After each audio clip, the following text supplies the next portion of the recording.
Welcome to Samsaraj channel. RRB எக்ஸாமுக்கு தேவையான important questions எல்லாம் பார்த்துட்ருக்குறோம். அதில் இன்றைக்கி ஆர்ஆர்பி எக்ஸாமுக்கு தேவையான ஆப்டிடியூட் கொஸ்டின்ஸ் எல்லாம் பார்க்கலாம். அதில் ஃபஸ்ட் கொஸ்டின், ஏ மற்றும் பி என்று இரண்டு குழாய்கள் ஒரு தொட்டியை நிரப்ப முறையே 10-15 மணி நேரம் ஆகிறது.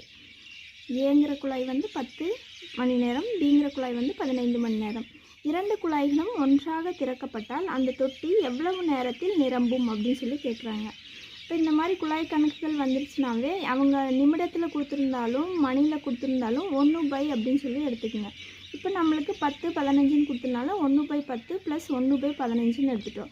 இப்போ இந்த ரெண்டுக்கு எல்சிஎம் எடுத்துக்கோங்க. 10-15க்கு எல்சிஎம் எடுத்திங்கன்னா 5ஆல் போட்டிங்கன்னா 2 3 2 10 30. அப்போ எல்சிஎம் 30 அப்படின்னா இங்கே 10 இருக்குது, ஆல்ரெடி 2 10 இருக்குது. அப்போ மேலே மல்டிபிள் பண்ணுறது 3 ப்ளஸ் இங்கே 3 15 இருக்குது. அப்போ மல்டிபிள் பண்ண வேண்டியது 2. இப்போ 2 கீழே 30. இப்போ ஆன்சர் 5/30. கேன்சல் பண்ணிங்கன்னா 1/6. அப்போது இதோட மணி நேரம் எவ்வளோன்னா 6 மணி நேரம். இந்த மாதிரி கொஸ்டின் வந்துருந்துச்சு அப்படின்னாவே அவங்க நிமிடத்தில் கொடுத்துருந்தாலும் மணியில் கொடுத்துருந்தாலும் 1/ன்னு எடுத்து எழுதிக்குங்க. அதுக்கு எல்சிஎம் எடுத்துகிட்டு அதை கேன்சல் பண்ணிங்கன்னா வர்ற ஆன்சர் தான் நம்மளோட ஆன்சர். நெக்ஸ்ட்டு, 720 மாணவர்கள் கொண்ட ஒரு பள்ளியில் ஆண்கள் பெண்கள் எண்ணிக்கையின் விகிதம் 7:5 ஆக உள்ளது. 1:1 என்ற விகிதம் பெற எத்தனை பெண்கள் சேர்க்கப்பட வேண்டும் அப்படின்னு சொல்லி கேட்குறாங்க. இப்போ ஃபஸ்ட்டு 7:5ன்னு இருக்கிறத அவங்க என்ன மாற்றி சொல்கிறாங்கன்னா 7:7ன்னு மாற்றி சொல்கிறாங்க. அதாவது என்னென்னா இது கேன்சல் பண்ணால் 1:1ன்னு ஆயிரும். அப்போ இன்னும் நம்மளுக்கு எவ்வளோ ரேஷியோ தேவைப்படுது, பெண்கள் இன்னும் 2 ரேஷியோ தேவைப்படுது. இப்போ 2 ரேஷியோ எவ்வளோன்னு தெரிஞ்சதுன்னா ஆன்சர் கரெக்டு. இப்போ ஒரு ரேஷியோ எவ்வளோன்னு ஃபஸ்ட்டு கண்டுபிடிச்சிக்கலாம். இப்போ டோட்டலாக 720 பேர், ரேஷியோ மொத்தம் எவ்வளோன்னா 7 5 கூட்டி போட்டால் 12. இப்போ 12ஆல் கேன்சல் பண்ணிங்கன்னா ஒரு ரேஷியோ எவ்வளோன்னு தெரிஞ்சிடும். இப்போ 12 12 6 12 72. அப்போ ஒரு ரேஷியோவுக்கு 60ன்னு கிடச்சிருச்சு. நம்மளுக்கு இன்னும் எவ்வளோ ரேஷியோ வேணும் அப்படின்னா 2 ரேஷியோ வேணும். இப்போ 2 60 120. ஆன்சர் 120. நீங்கள் இதில் வேணாலும் செக் பண்ணிக்கோங்க. இப்போ ஒரு ரேஷியோவுக்கு 60 அப்படின்னா 7 ரேஷியோவுக்கு 7 6 42 420 5 30 360. இப்போ இங்கே எவ்வளோ இன்னும் 10ஆம் இருக்குது, 120 பெண்கள் குறைவாக இருக்கிறாங்க. அப்போ இன்னும் 120 பேரை சேர்த்துனால பெண்கள் ஈக்குவல் ஆவாங்க. அப்போ 2 பக்கமே 420 420ன்னு ஆகும். அப்போ ரேஷியோ என்ன ஆயிரும், 1:1ன்னு ஆயிரும். நீங்கள் இந்த மாதிரியும் போடலாம், இல்லை ஒரு ரேஷியோக்கு எவ்வளோன்னு பார்த்துட்டு எவ்வளோ கம்மியாக இருக்கோ அந்த ரேஷியோவோட வேல்யூவும் போட்டுக்கலாம். எது உங்களுக்கு ஈஸியாக இருக்கோ அதை போட்டுக்கோங்க. அடுத்த கொஸ்டின், ஒரு எண் அதே எண்ணை போல் 13 மடங்குடன் கூட்டினால் 112 வரும் எனில் அந்த எண் எது அப்படின்னு சொல்லி கேட்குறாங்க. ஃபஸ்ட்டு ஒரு எண் எக்ஸ்ன்னு எடுத்துக்கலாம், தெரியாததுனால. அதோட 13 மடங்கு கூட்டினோம்னா ஆன்சர் 112 கிடைக்குது. அவ்வளோதான். இந்த இதை சால்வ் பண்ணிங்கன்னா ஆன்சர். இப்போ ரெண்டையும் கூட்டினீங்கன்னா 14x கிடைக்கும், ஈக்குவல் டு 112. எக்ஸை மட்டும் இந்த சைடு வச்சுட்டு இங்கே மல்டிப்பிளில் இருக்கிறது இந்த சைடு போனால் டிவைட் ஆகிடும். அப்போ 112 ÷ 14. அப்போ இதை 7ஆல் அடிச்சிங்க அப்படின்னா 2 7 14. இங்கே 1 7 மீதி 4 6 7 42 1 2 8 2 14. So answer 8. Option B. இப்போ அடுத்த கொஸ்டின் பாருங்கள். 20 பைசா மற்றும் 25 பைசா என 324 நாணயங்கள் சேர்ந்து ரூ. 71 ஆகிறது எனில் 25 பைசா நாணயங்களின் எண்ணிக்கை என்ன அப்படின்னு சொல்லி கேட்குறாங்க. 20 பைசா 25 பைசான்னு இருக்குது. அதில் மொத்தமாக எவ்வளோன்னு தெரியாது. மொத்தமாக 324 காயின்ஸ் வச்சு சேர்த்தும் போது ஆன்சர் 71, அதாவது 71 ரூபா கிடைக்குது அப்படின்னா அதில் 25 பைசா நாணயம் எவ்வளோ இருக்குன்னு சொல்லி கேட்குறாங்க. இப்போ நம்மளுக்கு தெரியாது. நம்மளுக்கு கேட்டிருக்கிறது 25 பைசா எவ்வளோ அப்படின்னு சொல்லி தான் கேட்டிருக்குறாங்க. அப்போ 25 பைசா எவ்வளோன்னா 324ல் இந்த 20 பைசா எவ்வளோ இருக்குதோ அதை கழிச்சிட்டோம்னா மீதி இருக்கக்கூடியது 25 பைசா. அப்போ அந்த 20 பைசாவை நம்ம எப்படி எடுத்துக்கலாம்னா எக்ஸ்ன்னு எடுத்துக்கலாம். 20 பைசாவை எக்ஸ்ன்னு எடுத்துட்டோம். அப்போ இந்த எக்ஸ் மதிப்பு இந்த 324ல் கழிஞ்சிச்சுன்னா நம்மளுக்கு 25 பைசா எவ்வளோ இருக்குன்னு தெரிஞ்சிடும்.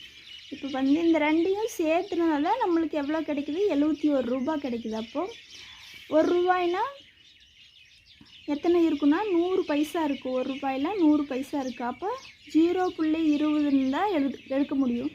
டைரெக்டாக நம்ம 20ன்னு எடுக்க முடியாது. 20 ரூபாய்ன்னு கொடுத்துருந்தா தான் டைரெக்டாக 20 எடுக்க முடியும்.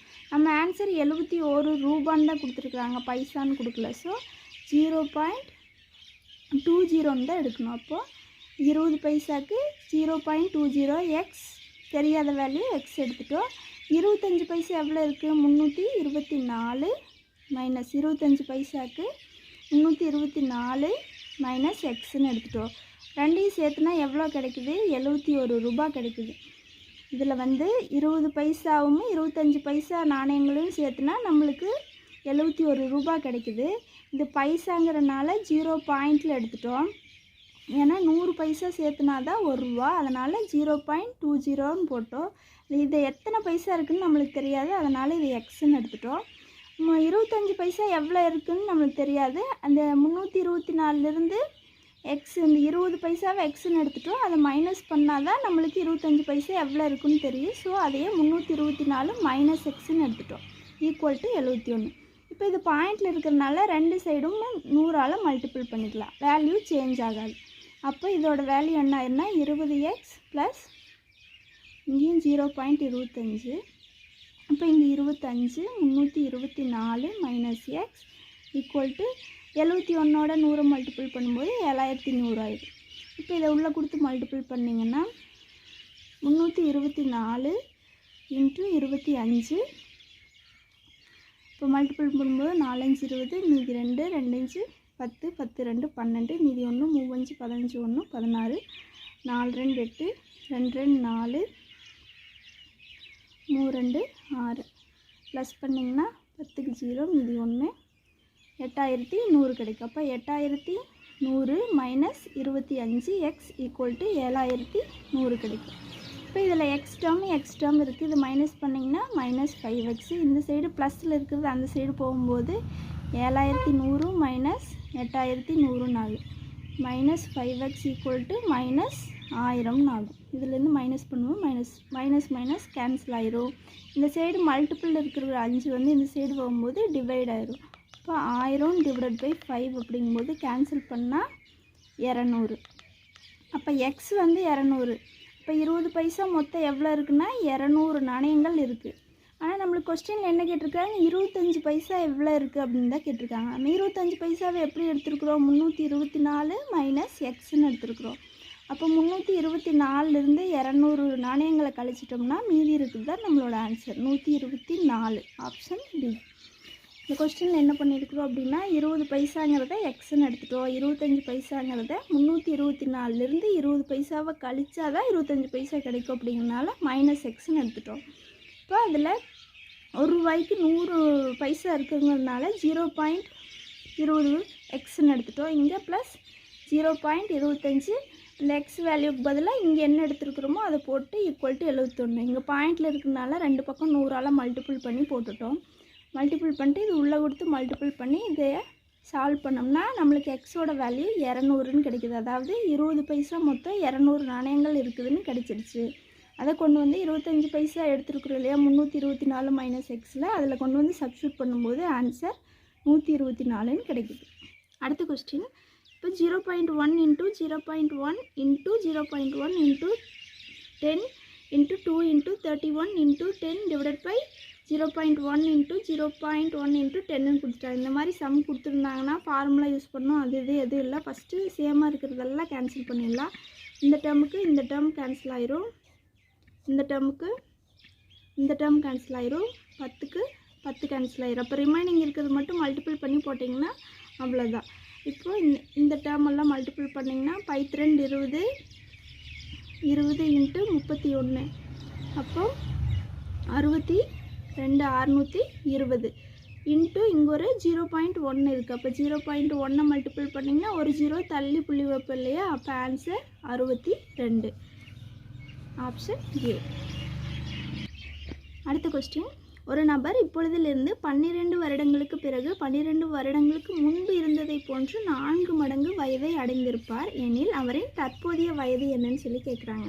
ஒரு நபர் இப்போதிலிருந்து, இப்போ எக்ஸிலிருந்து 12 வருடங்களுக்கு பிறகுன்னா ப்ளஸ்ஸு, அவரோட வயது 4 மடங்கு எப்படி இருக்குன்னா முன்னாடி இருந்த வயது, முன்னாடினா மைனஸ், அப்போ எக்ஸ் மைனஸ் 12 அதுக்கு ஈக்குவலாக இருக்குதுன்னு சொல்லிட்டாங்க. இந்த மாதிரி இதை மட்டும் எடுத்து எழுதிட்டிங்கன்னா இது அவ்வளோதான், ஆன்சர் ஈஸியாக சால்வ் பண்ணி எடுத்துக்கலாம். இப்போ எக்ஸ் ப்ளஸ் 12 இதை உள்ளே கொடுத்து மல்டிபிள் பண்ணிங்கன்னா 4x மைனஸ் 4 12 48, இதெல்லாம் இந்த சைடு கொண்டு வந்துட்டோம் அப்படின்னா X plus 12 minus 4x plus minus இந்த சைடு வரும்போது ப்ளஸ் ஆயிரும், ப்ளஸ் 48 ஈக்குவல் டு 0. இப்போ எக்ஸில் இது பண்ணிங்கன்னா மைனஸ் 3x, இந்த ரெண்டையும் ப்ளஸ் பண்ணிங்கன்னா 12 48 கூட்டினா 60. அப்போ இந்த ப்ளஸ் 60 அந்த சைடு போகும்போது மைனஸ் 60 ஆயிரும், ரெண்டு சைடும் மைனஸ் மைனஸ் கேன்சல் ஆயிரும். இங்கே இன்டூவில் இருக்கிறது இந்த சைடு வரும்போது டிவைட் ஆகும், அப்போ 60/3. இப்போ கேன்சல் பண்ண ஆன்சர் 20. அப்போ எக்ஸோட தற்போதைய வயது 20. இந்த வீடியோ உங்களுக்கு யூஸ்ஃபுல்லாக இருந்திருக்கும்னு நினைக்கிறேன். இந்த மாதிரி யூஸ்ஃபுல்லான வீடியோஸ் தொடர்ந்து பார்த்து நீங்கள் சீக்கிரமாக போஸ்டிங் வாங்க. என்னோடய வாழ்த்துக்கள். Thank you so much. பாய்.